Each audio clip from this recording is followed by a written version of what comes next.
ऋषि मुनियों की पावन धरती, देश धर्म का नाता है। कहते सारे लोग यही हैं, गो हमारी माता है।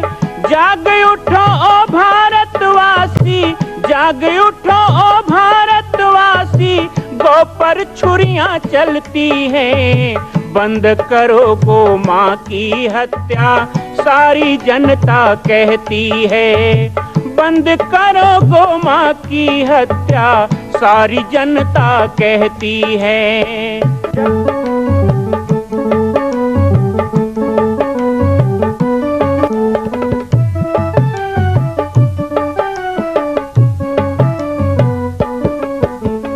जगह जगह पर बूचड़ खाना, लाखों गौएं कटती हैं। किसे सुनाए व्यथा हमारी, नैना नीर बहाती हैं। रक्षा करना गौ माता की, रक्षा करना गौ माता की, गीता ज्ञान सिखाती है। बंद करो गो माँ की हत्या, सारी जनता कहती है। बंद करो गो माँ की हत्या, सारी जनता कहती है।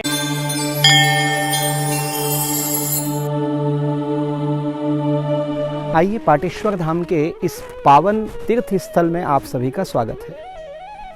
बाबा जी की पाती कार्यक्रम के माध्यम से हम जहां एक और पाटेश्वर धाम के सुंदर तीर्थों का दर्शन कराते हैं, यहाँ के प्राकृतिक छटा का आपको अवलोकन कराते हैं, वहीं यहाँ की शांति देखिए, यहाँ की श्रद्धा भाव से भरे हुए भक्तों का आगमन, प्रतिदिन सैकड़ों की संख्या में भक्तों का आने जाने का क्रम, सुंदर सीता रसोई में भोजन करना, संतों का दर्शन आशीर्वाद लेना और जंगलों में आकर के उन सतयुग कालीन ऋषि मुनियों की तपस्या को याद करना, फिर 416 सीढ़ी चढ़ते हुए पाटेश्वर बाबा के स्थान तक पहुंचना। वो स्थान जो हजारों वर्ष से यहाँ पूजित है, जिस स्थान को कब से है कोई नहीं जानता।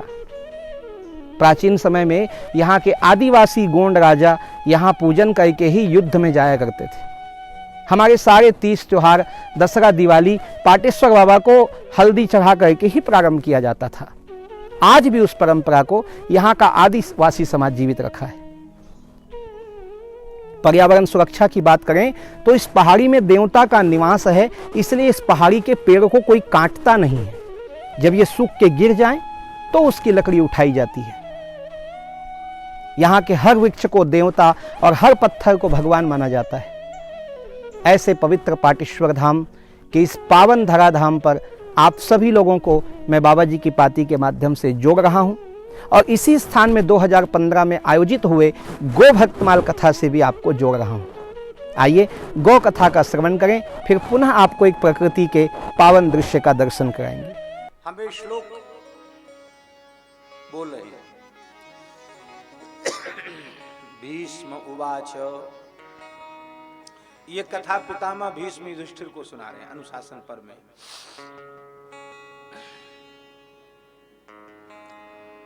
वृद्धानां ब्रुवतां तात श्रुतं मे यत् पुरातनं, वक्ष्यामि तदशेषेण रोहिण्यो निर्मिता यथा। प्रजाश्रयेति चादिष्टः पूर्वं दक्ष स्वयंभुवा अश्रद्वृत्तिमेवाग्रे प्रजानां हितकामया। यथा हिमृतमाश्रित्य वर्त्यन्ति दिवगुषा, तथा वृत्तं समाश्रित्य वर्त्यन्ति प्रजा विभो। अचरेभ्यश्च भूतेभ्यश्चरा श्रेष्ठा, सदा नरा ब्राह्मणा सदा श्रेष्ठा, तेषु यज्ञा प्रतिष्ठिता। अचर प्राणियों से चर प्राणी श्रेष्ठ हैं, उनमें मनुष्य श्रेष्ठ हैं, मनुष्यों में ब्राह्मण श्रेष्ठ हैं, क्योंकि ब्राह्मण में यज्ञ प्रतिष्ठित है। और उस यज्ञैर्वाप्यते सोमः, यज्ञ से अमृतत्व की प्राप्ति होती है। और वह अमृत कहाँ है? सच गोसु प्रतिष्ठिता। वह सोम, वह अमृत गाय में प्रतिष्ठित है, इसलिए गाय यज्ञ संस्कृति का मूल है। ततो देवा प्रमोदन्ते पूर्वम वृत्तिस्तत प्रजा, उससे देवता प्रसन्न होते हैं, उनकी वृत्ति का विधान होता है। और इसलिए यह गो माता संपूर्ण प्राणियों की भरण पोषण को करने के लिए ही प्रकट भई है। इसलिए गो माता जगन माता है, गो माता जगत जननी है। वृत्तिदम चान्नपद्यंत त्रिस्ता पितृमातृवत तदीदम मनसा गत्वा प्रजा सर्गार्थम आत्मना प्रजा प्रतिष्ठु भगवान अमृतम प्रापिवत तदा। उस समय अपने भरण पोषण की समस्या को लेकर के जब प्रजा ब्रह्मा जी के पास गई तो ब्रह्मा जी ने अमृत पिया। सगतस्तस्य तृप्तिन्तु गंधम शुरभिमुद्गिरन् ददर्शोद्गार संवृत्ताम सुरभिम मुखसाम मुखजाम सृजत। ब्रह्मा जी ने मुख से सुरभि को उत्पन्न किया। अब ध्यान दो, मुख से अग्नि, मुखात अग्नि अजायत, और ब्राह्मणों से मुखम आसीत, और मुखात गौ अजायत। तो गाय भी मुख से प्रकट हुई, ब्राह्मण भी मुख से प्रकट हुआ, और अग्नि भी मुख से प्रकट हुआ। इसलिए एतावता गाय, अग्नि और ब्राह्मण इन तीनों की एक ही जाति है। कल जगन्नाथपुरी के श्री हरिहरानंद गुरुकुलम के अधिष्ठाता श्री प्रज्ञानानंद जी महाराज पधारे थे। परसों भी उन्होंने आशीर्वाद दिया था, कल भी।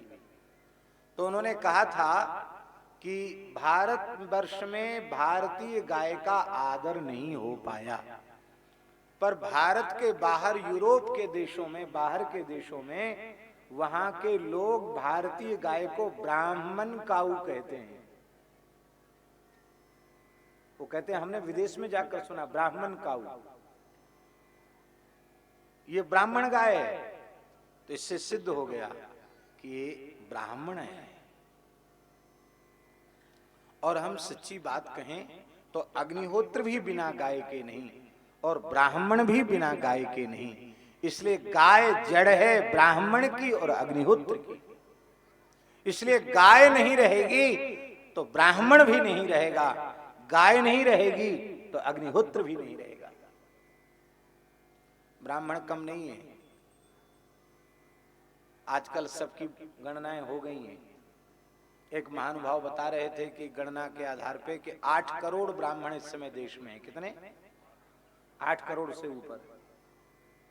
उन 8 करोड़ ब्राह्मणों में शास्त्र में ब्राह्मण का जो लक्षण है, ब्राह्मण के जो गुण हैं, ब्राह्मण की जो परिभाषा है, ऐसे ब्राह्मण खोजने चलोगे तो कितने मिलेंगे 8 करोड़ में?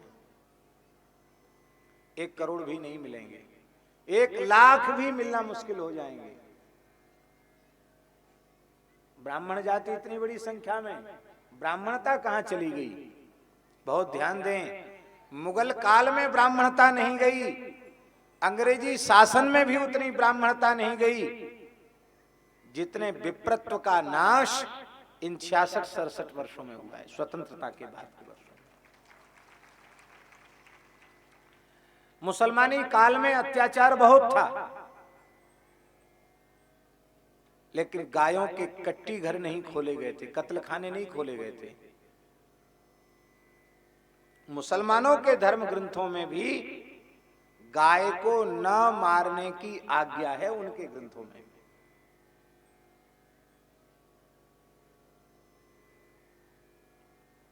गीता प्रेस के गो अंक में ऐसी आयतें लिखी हैं जिनमें मोहम्मद साहब का वचन है, गाय का दूध दही घी अमृत है और गाय का मांस बीमारी है, इसे नहीं लेना चाहिए। मोहम्मद साहब का वचन है। उस समय तो केवल हिंदुओं को नीचा दिखाने के लिए कभी कभार वो अपराध करते थे। वो ऐसे नहीं कोई गाय को मारता था।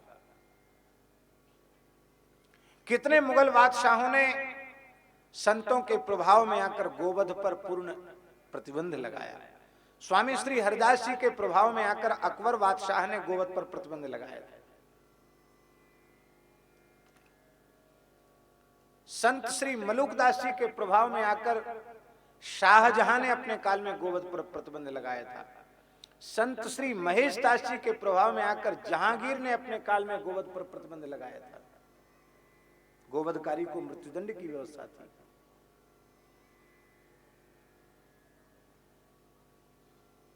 लेकिन दुर्भाग्य है,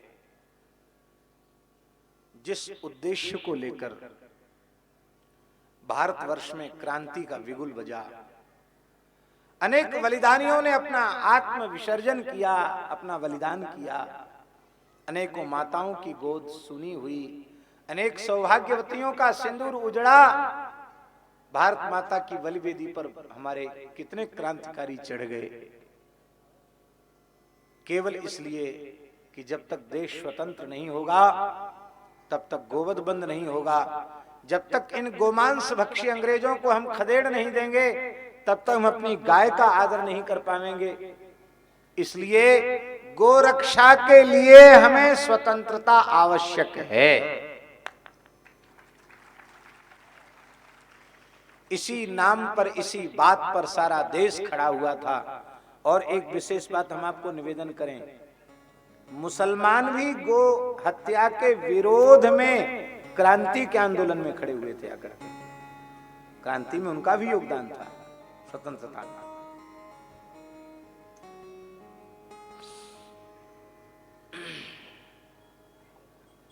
यदि ईमानदारी से अपने इतिहास को देखा जाए तो मुसलमानों को कसाई बनाया अंग्रेजों ने।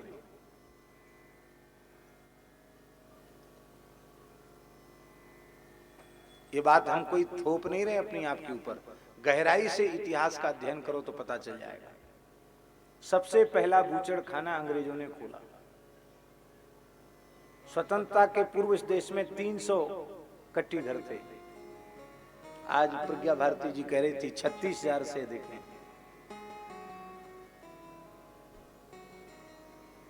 तो उस समय अंग्रेजों ने गायों का संहार आरंभ किया और इस काम में मुसलमानों को लगाया। हिंदुओं से अलग करके, उनके विरोध में करके मुसलमानों को इस काम में लगाया, क्योंकि कसाई हिंदुओं में भी होते थे, पर हिंदू कसाई कभी गाय पर प्रहार करता नहीं था। हिंदू कसाई कभी गाय पर अत्याचार नहीं करता। तब मुसलमानों को तैयार किया गया, उनकी रोजी रोटी बनाई गई। हमने तो यहां तक सुना है प्रामाणिक पुरुषों से कि वे तैयार नहीं हो रहे थे तो उन पर अत्याचार करके तैयार किया गया। आज तो वे सब दुर्भाग्य से चिल्ला रहे हैं कि हमारी रोजी रोटी है ये, हम इसे कैसे छोड़ें।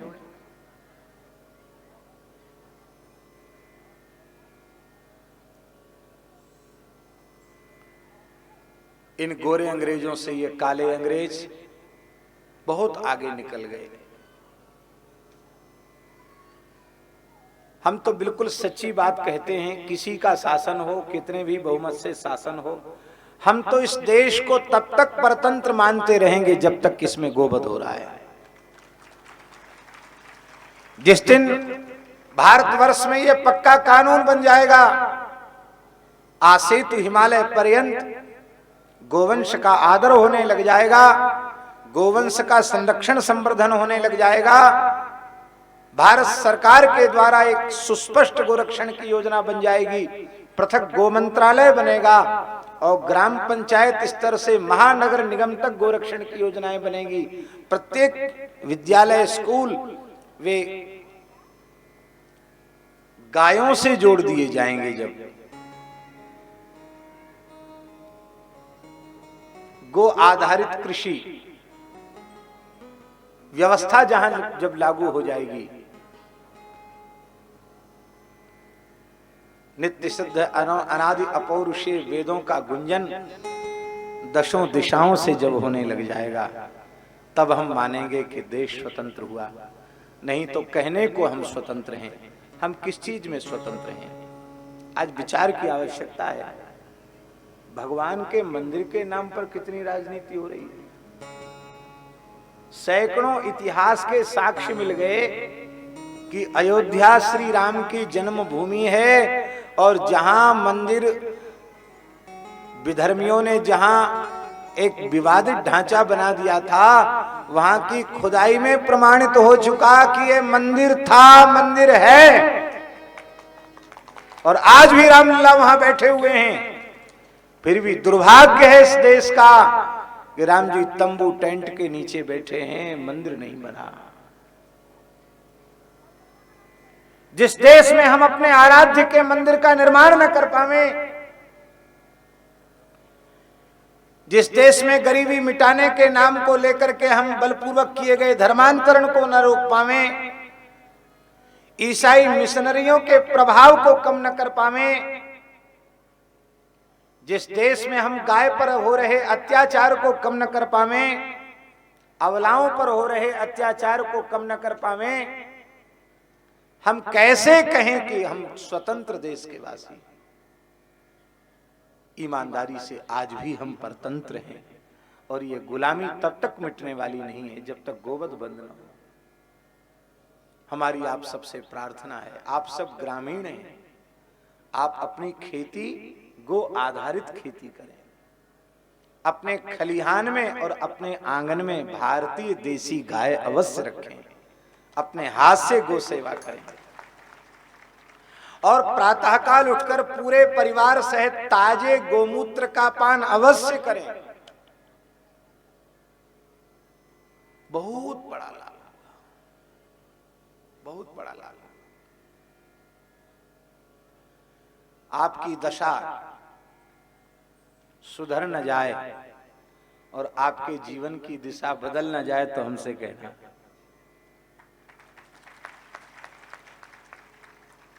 ये काम आप करें, गोव्रती हों, पवित्र खान पान को अपनावें, दूषित खान पान का, व्यसनों का त्याग करें, पवित्र खान पान को स्वीकार करें। और तीसरा काम है गोरक्षा के लिए नित्य भगवान से प्रार्थना करें, स्वयं गो सेवा करें, गोपालन करें, गो आधारित कृषि करें, और देशी गाय के दूध दही घी से ही भगवान की सेवा करें, उसी को आहार के रूप में ग्रहण करें, और गो रक्षा के लिए भगवान के चरणों में नित्य प्रार्थना करें। ये काम करें। पूज्य श्री पथमेड़ा महाराज जी 16 महीनों के गायत्री के अनुष्ठान में अत्यंत एकांत में विराज रहे हैं। गोरक्षार्थ ही 24 गायत्री के पुरस्चरण नंदगांव पथमेड़ा गौशाला की पवित्र भूमि में हो रहे हैं, और भी अन्य गौशालाओं में, अपने ठाकुर जी की भी 5 गौशालाओं में पुरस्चरण होने हैं। गोरक्षार्थ ही महाराज जी का निर्देश है।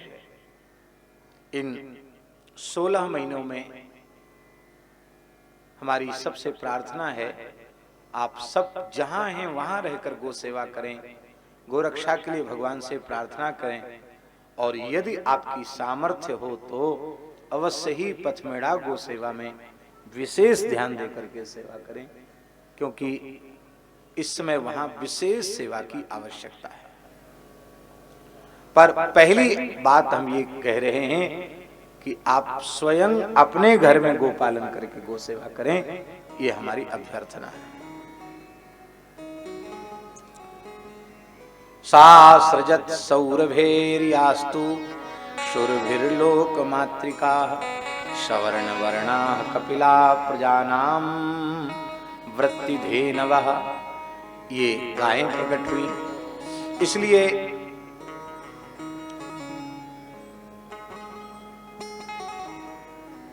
गायों के संरक्षित होने से ब्राह्मणत्व का संरक्षण हो जाएगा।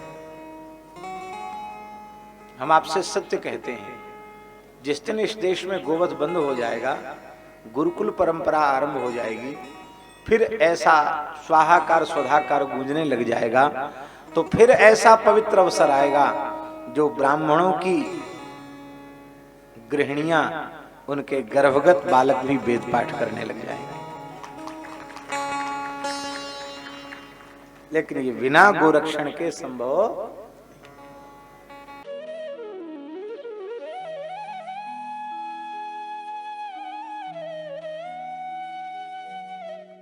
बहुत ही सुंदर बचपन में एक फिल्म का गीत मैंने सुना। यहां आने के बाद बरबस उसे गुनगुनाने का मन करता है।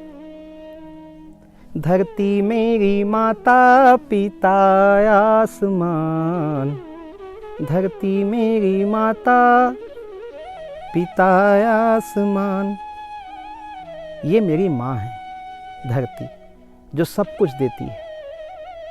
जिस तरह गौ माता अपने बच्चों का पेट काट कर हमें दूध पिलाती है, इसी तरह यह धरती संपूर्ण सर्वस्व अर्पित करके क्षमाशील बनके अपने मां होने का धर्म निभाती है। इसी धरती से हमें पत्थर, पीतल, सोना, चांदी, लकड़ी, मिट्टी, स्वर्ण आभूषण, धन धान्य की प्राप्ति होती है।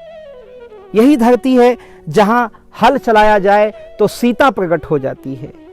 यही वो धरती है जिस धरती के कण कण से, कंकर कंकर से शंकर का निर्माण हो जाता है। इस धरती की गोद में बैठकर, इस सुरम्य पहाड़ी के इस वातावरण में आकर हर कोई व्यक्ति अपने आप को प्रकृति से जुड़ा हुआ पाता है। कितनी शांति है, कितनी पवित्रता है, कितना सुख है मां की गोद में, वो यहां आके पता चलता है। पाटेश्वर धाम में आप आएंगे तो आपको प्रकृति का वह स्पर्श प्राप्त होगा, आपको प्रकृति के गोद में बैठने का सुख प्राप्त होगा।